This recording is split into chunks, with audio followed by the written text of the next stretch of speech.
Good morning. मैं गागर में सागर हिंदी पत्रिका के संपादक और गागर में सागर हिंदी क्लासेस से में आपका स्वागत करते हैं। आज हम लोग हिंदी साहित्य का अध्ययन करेंगे। हिंदी साहित्य का इतिहास क्या है, हिंदी साहित्य का नामकरण व काल विभाजन, हिंदी साहित्य के ग्रंथ कौन कौन थे, हिंदी साहित्य की परिभाषा क्या थी और हिंदी साहित्य की शिक्षण संस्थाएं कौन कौन थी। इस समस्त टॉपिकों को आज हम अध्ययन करेंगे कि हिंदी, आज हम चर्चा करते हैं या अध्ययन करते हैं हिंदी साहित्य। अब पहले दो शब्द आपको दिख रहे हैं, हिंदी और साहित्य। अब हम देख लेते हैं हिंदी। हिंदी शब्द जो है फारसी भाषा का शब्द है।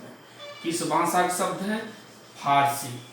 हिंदी शब्द जो है फारसी भाषा का शब्द है। किस भाषा का शब्द है?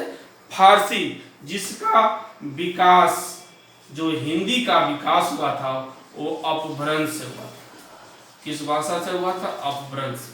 हिंदी का विकास अपभ्रंश से हुआ था। अब आपको मैं बता देना चाहता हूं कि जितनी भी भाषाएं होती हैं, वह जितनी भी भाषाएं होती हैं सारे स्त्रीलिंग के अंतर्गत आती हैं। अब थोड़ा सा हम चर्चा कर लेते हैं भाषाओं का विकास पे। पहले संस्कृत का विकास हुआ था, संस्कृत। संस्कृत के बाद पाली, पाली के बाद प्राकृत, प्राकृत के बाद अपभ्रंश। अब लास्ट में हिंदी। ये बहुत ही महत्वपूर्ण प्रश्न है। लोग समझ नहीं पाते हैं कि हिंदी का विकास किससे, और बहुत लोगों से पूछा जाए तो बताते हैं हिंदी का विकास संस्कृत से हुआ है। नहीं, हिंदी का विकास अपभ्रंश से हुआ है, जबकि हिंदी की जननी कौन है? संस्कृत है। तो इस तरीके से हिंदी का विकास अपभ्रंश से हुआ है। और हिंदी एक वियोगात्मक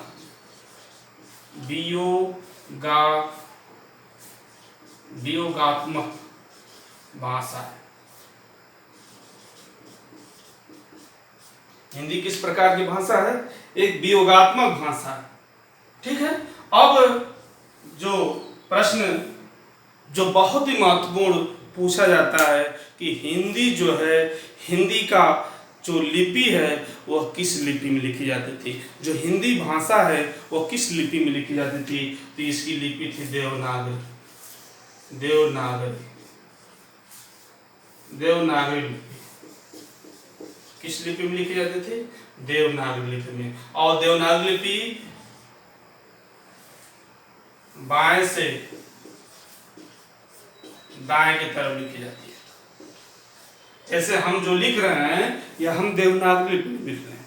तो हिंदी एक फारसी भाषा का शब्द है जिसका विकास अपभ्रंश से हुआ है, और हिंदी एक वियोगात्मक भाषा है। और हिंदी जो लिखी जाती है देवनागरी लिपि में, और देवनागरी लिपि का विकास ब्राह्मी लिपि से हुआ था जो बाएं से दाएं की तरफ लिखी जाती है।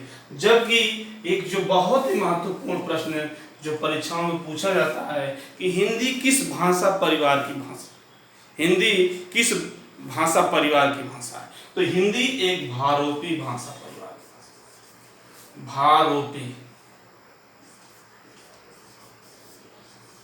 भारोपी भाषा परिवार की भाषा। भारोपी, हिंदी किस भाषा परिवार की भाषा है? भारोपी। इस तरीके से बहुत ही महत्वपूर्ण ये चारों जो मैं बताया हूँ टॉपिक, ये परीक्षा के दृष्टिकोण से बहुत ही महत्वपूर्ण पूछता भी है कि हिंदी किस प्रकार की भाषा है, संयोगात्मक या वियोगात्मक। आपको मैं बता देना चाहता हूँ कि संस्कृत, पाली, हमने देखा कि हिंदी का विकास कैसे हुआ? अपभ्रंश से। अब यहाँ पर जो संस्कृत, पाली, प्राकृत, अपभ्रंश और हिंदी है, जो संस्कृत, पाली, प्राकृत, अपभ्रंश और हिंदी है, इसमें हिंदी, संस्कृत, पाली और प्राकृत यह संयोगात्मक भाषा है। संयोगात्मक। जबकि हिंदी और अपभ्रंश क्या है? वियोगात्मक भाषा। वियोगात्मक भाषा। ठीक है। अब हम आते हैं साहित्य। हिंदी के बारे में हमने अध्ययन किया, साहित्य क्या है। साहित्य शब्द का जो तात्पर्य है, जो सबका हित, सबका हित, कोष्ठ में कल्याण, कल्याण करे। साहित्य जो है, शब्द का जो अर्थ होता है वह सबका हित या कल्याण करे। साहित्य में मानव चेतना दिखाई, या साहित्य में मानव चेतना का विकास दिखाई पड़ता है। क्या दिखाई पड़ता है? मानव चेतना का विकास दिखाई पड़ता है। जो साहित्यकार का दायित्व होता है, समाज को मशाल लेकर पथ प्रदर्शन करना होता है, जो मानव के लोक कल्याण और आनंद का वाहक होता है। मुंशी प्रेमचंद जो परिभाषा दिया कि साहित्य राजनीति के आगे चलने वाली मशाल, जबकि उन्होंने ही कहा था, मुंशी प्रेमचंद ने ही कहा था, जिन्हें उपन्यास सम्राट कहा जाता, उन्होंने कहा था कि साहित्य समाज का दर्पण है। साहित्य समाज क्या है? दर्पण है, या साहित्य समाज का एक आईना होता है जिसमें हम समाज को देखते हैं। क्या करते हैं? देखते हैं। अर्थात यह मानवीय जीवन का चित्र होता है। साहित्य क्या होता है? मानवीय जीवन का चित्र होता है। जबकि हजारी प्रसाद द्विवेदी ने कहा था कि मनुष्य ही साहित्य का क्या होता है? लक्ष्य होता है, जो हर समय कहीं न कहीं परीक्षाओं में पूछी जाती है। आचार्य महावीर प्रसाद द्विवेदी की परिभाषा साहित्य के बारे में कि साहित्य जो होता है, ज्ञान राशि का संचित कोष का नाम क्या होता है? साहित्य होता है। ज्ञान राशि के संचित कोष का नाम क्या कहलाता है? साहित्य कहलाता है। जबकि बालकृष्ण भट्ट ने भी परिभाषा दिया था कि जन समूह के हृदय का विकास ही क्या कहलाता है? साहित्य कहलाता है। जबकि आचार्य रामचंद्र शुक्ल जो हिंदी के वरिष्ठ आलोचक हैं, उन्होंने साहित्य की जो परिभाषा दी कि प्रत्येक देश का साहित्य, प्रत्येक देश का साहित्य वहाँ की जनता की चित्तवृत्ति का संचित प्रतिबिंब होता है। यह हिंदी के वरिष्ठ आलोचक आचार्य रामचंद्र शुक्ल ने दिया।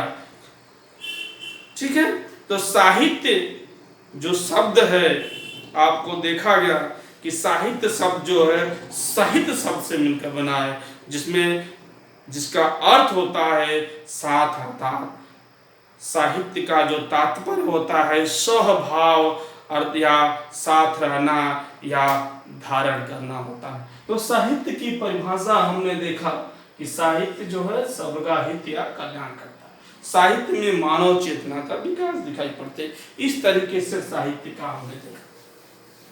अब आते हैं हिंदी साहित्य इतिहास। हिंदी साहित्य इतिहास, इसमें हिंदी साहित्य इतिहास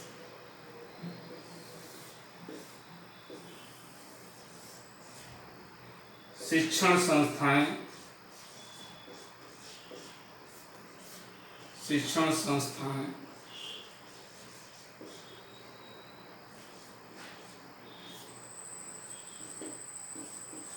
साहित्य लेखन। अगला है नामकरण और अगला है काल विभाजन।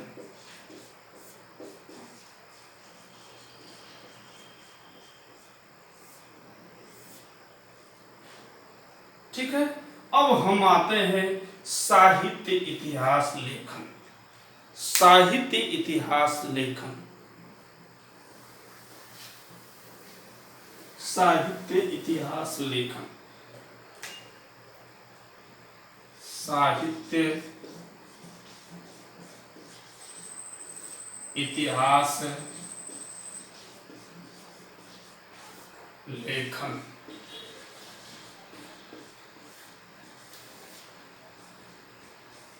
साहित्य इतिहास लेखन का पहला प्रयास, साहित्य इतिहास लेखन का पहला प्रयास फ्रेंच विद्वान गार्सा द तासी ने किया था। कौन था? फ्रेंच विद्वान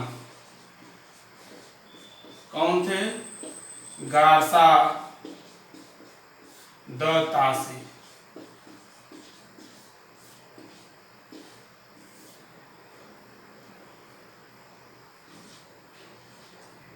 फ्रेंच विद्वान गार्सा द तासी थे। साहित्य इतिहास लेखन का पहला प्रयास गार्सा द तासी ने इस्त्वार, जिस इतिहास का नाम था इस्त्वार द ला लिटरेचर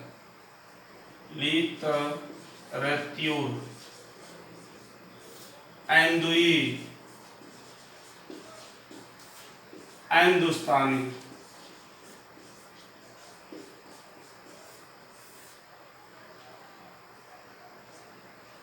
इन्होंने इस नाम से इतिहास लिखा।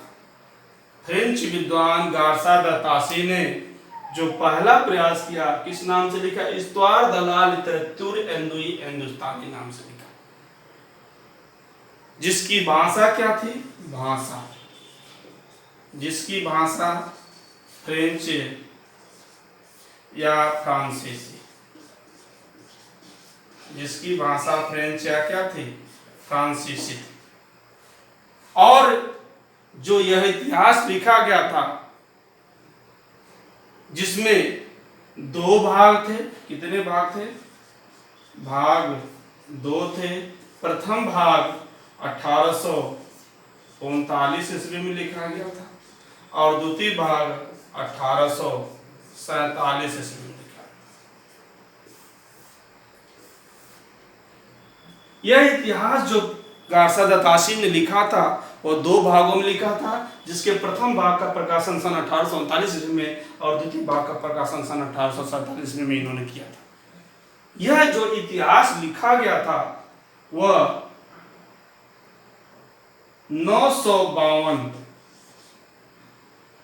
738 कवियों 738 कवियों को लेकर लिखा गया था। कितने कवियों को? 738 कवियों को लेकर, जिसमें से हिंदी और उर्दू, हिंदी प्लस उर्दू दो भाषा के कवियों को मिलाया गया था। हिंदी 738 कवियों को रखा गया था, जिसमें हिंदी और उर्दू के कवियों को मिलाया गया। इसमें इस इतिहास का जो विशेषता थी कि यह जो जिस पद्धति का इसमें प्रयोग किया गया था वह वर्णमाला क्रम, क्रमानुसार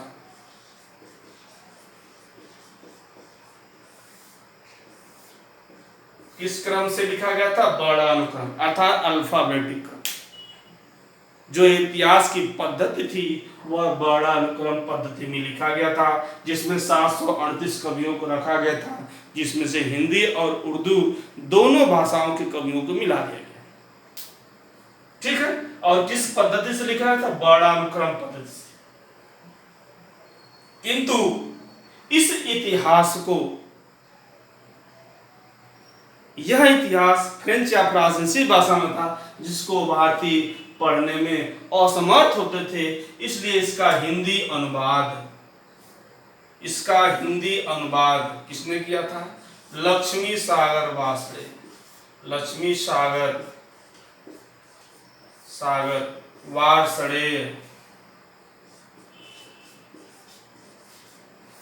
वार्ष्णेय ने 1952 ईस्वी में हिंदुई साहित्य का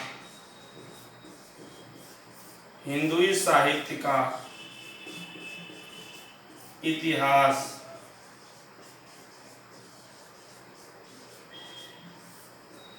हिंदुई साहित्य का इतिहास नाम से लिखा। किस नाम से? हिंदुई साहित्य का इतिहास नाम से इन्होंने लिखा। क्लियर? अब हम आते हैं इसकी कमियां क्या थी। यह प्रयास तो इन्होंने किया, किंतु इसके पहले एक प्रश्न आता है, क्या इसके पहले भी इतिहास लिखे गए होंगे? ठीक है, तो इसके पहले भी इतिहास लिखा गया था, जिस इतिहास का नाम था 252 वैश्रवण की वार्ता, 84 वैश्रवण की वार्ता।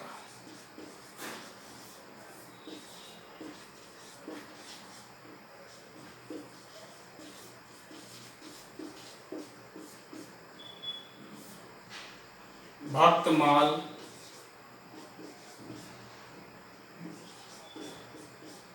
जिसके लेखक थे नाभादास,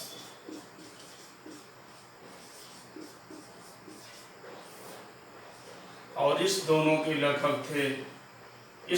लेखक थे गोसाई गोकुलनाथ।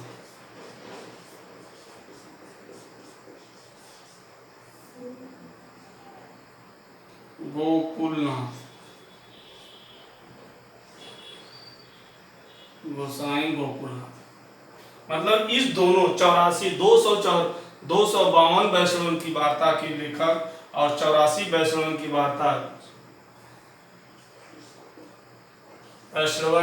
वार्ता के लेखक गोसाई गोकुलनाथ और भक्तमाल के लेखक नाभादास थे। यह जो 1839 ईस्वी में लिखा गया था, उसके पहले भी इतिहास लिखा गया था, किंतु इसमें जो युगीन प्रवृत्ति का अभाव था, कवियों का कालानुक्रम न रखना, इनकी एक कमियां थी, जिसको इनको साहित्य में स्थान नहीं मिल सका। जिसमें से 252 वैश्रवण की वार्ता में वल्लभाचार्य के शिष्यों का वर्णन है। वल्लभाचार्य के शिष्यों का वर्णन है, और 84 वैश्रवण की वार्ता में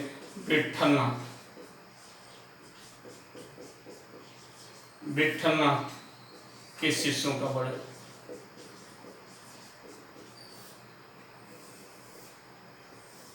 ठीक है, यह और भक्तमाल जिसके कवि नाभादास ने भक्तमाल जिसके कवि नाभादास है। ठीक है, तो इस तरीके से यह इतिहास लिखा गया।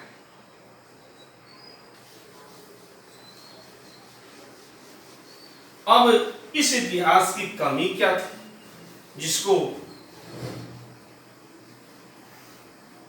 अगला प्रयास करना पड़ा, आज साहित्य इतिहास लेखन का अगला प्रयास करना पड़ा। इसकी कमी नंबर 1 थी युगीन प्रवृत्ति का अभाव।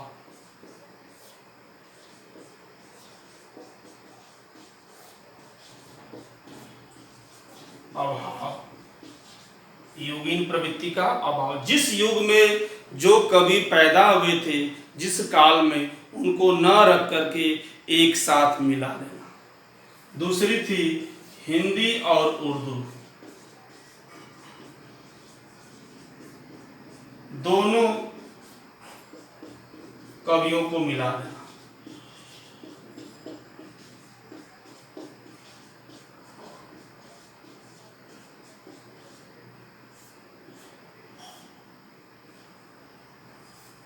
और तीसरी विशेषता इसकी रही, कमी यह रही कि इन्होंने भारत में न आकर के फ्रांस की लाइब्रेरी में बैठ करके ही इतिहास लिखा।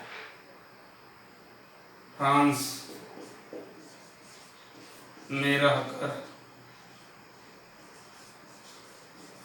साहित्य लिखना।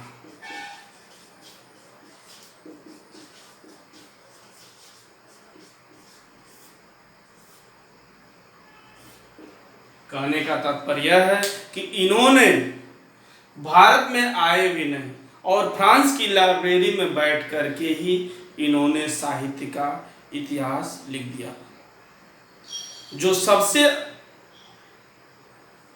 महत्वपूर्ण कमी इसमें साहित्य में मिलती है वह कमी थी कि इन्होंने जो साहित्य लिखा इसमें हिंदी और उर्दू दोनों कवियों को मिला और युगीन प्रवृत्ति का अभाव। यह दो महत्वपूर्ण बातें निकल के आती हैं। ठीक है। अब साहित्य लेखन का जो अगला प्रयास था, द्वितीय प्रयास, दूसरा प्रयास किसने किया? शिव सिंह सेंगर। शिव सिंह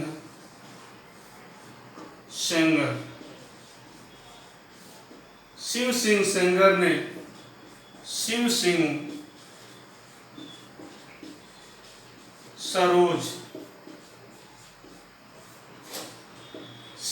सरोज नाम से 1883 ईस्वी में साहित्य इतिहास लेखन का प्रयास किया।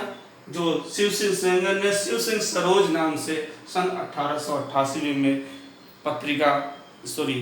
यह साहित्य इतिहास लिखा, जिसमें इन्होंने लखनऊ विश्वविद्यालय से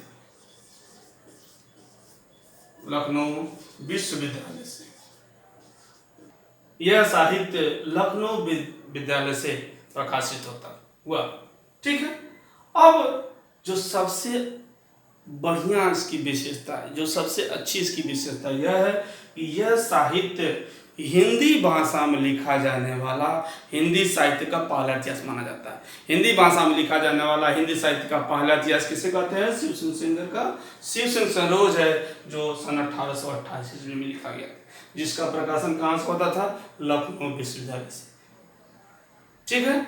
लेकिन वही कमियां इनमें भी पाई जाती है और यह इतिहास भी वर्णानुक्रम पद्धति में लिखा गया था। यह भी इतिहास किस क्रम में लिखा गया था? वर्णानुक्रम का मतलब होता है कि इन्होंने जो आदिकाल कवि में उस समय में पैदा हुए और जो रीतिकाल के समय में पैदा हुए दोनों को एक जगह मिला दिया। इसलिए इनकी सबसे बड़ी इन लोगों की यह विशेषता रही। इसलिए इतिहास लिखने का अगला क्रम भी जारी हुआ। फिर साहित्य इतिहास लेखन का तीसरा किसने किया? आंग्ल भाषा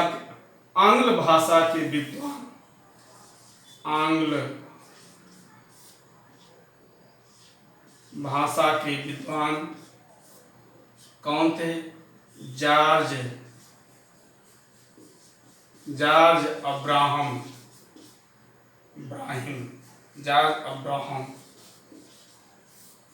ग्रियर्सन। जॉर्ज अब्राहम ग्रियर्सन ने सन 1888 ईस्वी में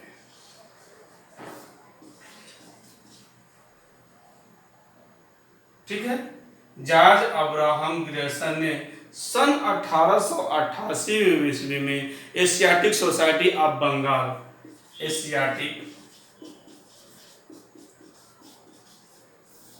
सोसाइटी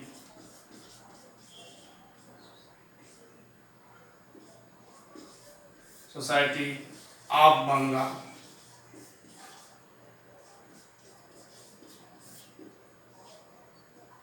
के पत्रिका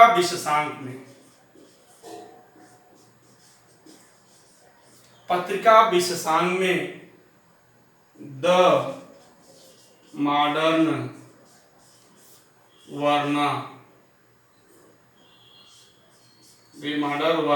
vernacular literature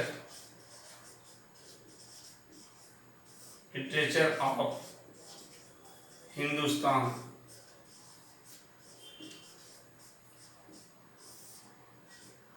the modern vernacular literature of Hindustan नाम से इतिहास लिखा। और यह जो जिसकी भाषा थी, किस भाषा में थी? अंग्रेजी। जो इतिहास लिखा गया था अंग्रेजी भाषा में। आज यह जिसकी पद्धति थी, यह इतिहास लेखन की जो पद्धति थी वह थी कालानुक्रम अनुसार, काल क्रमानुसार।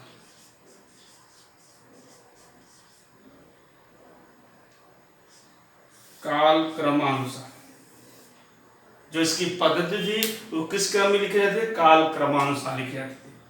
मतलब जो कवि थे जिस काल के थे, जैसे आदिकाल में जो कवि थे जो पैदा हुए थे, जिस समय में पैदा हुए थे, उस कवियों को उस काल के अंतर्गत रखा जाता था। लेकिन प्रश्न यह जो महत्वपूर्ण है कि जॉर्ज अब्राहम ग्रियर्सन ने ही सर्वप्रथम काल विभाजन व नामकरण की प्रवृत्ति दिया। किसने दिया था? जॉर्ज अब्राहम ग्रियर्सन ने सर्वप्रथम काल विभाजन और नामकरण की प्रवृत्ति किसने दिया था? George Abraham Grierson. इसके पहले जो इतिहास गासा दातासी ने लिखा था और शिव सिंह सेन ने लिखा था, उन्होंने काल विभाजन और नामकरण की प्रवृत्ति उनमें अभाव था, इसलिए सर्वप्रथम काल विभाजन और नामकरण की प्रवृत्ति देने वाले कौन थे? George Abraham. George Abraham Grierson ने ही भक्ति काल को क्या कहा था? स्वर्ण युग कहा था। स्वर्ण युग कहने वाले कौन थे? George Abraham Grierson. किसको? भक्ति काल। भक्ति काल को जॉर्ज अब्राहम ग्रियर्सन ने क्या था? स्वर्ण युग कहा था। और जो इतिहास आंग्ल भाषा में लिखा गया था, अंग्रेजी में लिखा गया था, जिसका अनुवाद किसने किया था? किशोरी लाल गुप्त। किशोरी लाल गुप्त ने। जिसका हिंदी अनुवाद किसने किया था? किशोरी लाल गुप्त ने। अब हम